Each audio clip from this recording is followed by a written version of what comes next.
In today's video, I'm going to teach you how to add a custom ID to form submissions in Jotform.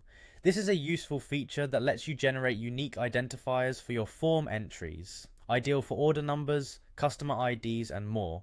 This will bring more organization and clarity to your data management. First, we're going to navigate to jotform.com and log into your account. Make sure you've got your login credentials handy, as you'll need those to access your workspace.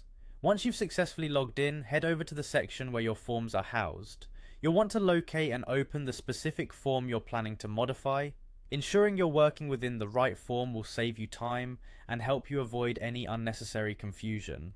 Once you've got your form open, direct your attention to the left side of the screen where you'll find an option labelled Add Form Element. It should look like a small plus icon.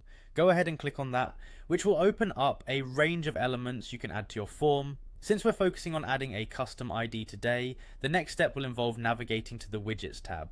This section is home to a variety of additional features that can make your forms more interactive and functional.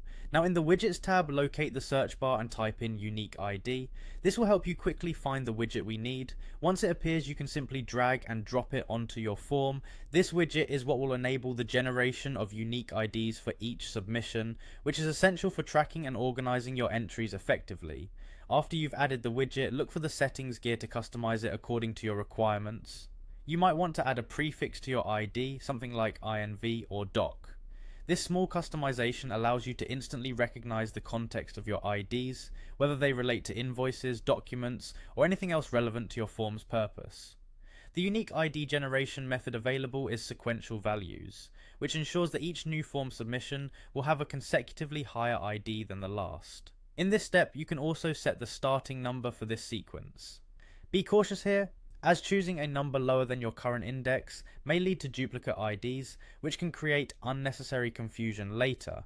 Finally, you have the option to specify the number of digits for the ID. For instance, opting for a 5-digit code will result in IDs like 00001, 002, and so on. This ensures that your IDs are uniform in length and are easily sortable, which is especially helpful for reporting and analytics. By following these steps, you'll set up a robust system for tracking your form submissions with personalized IDs. Implementing this feature will not only make data management more organized, but will also enhance the professionalism and functionality of your forms.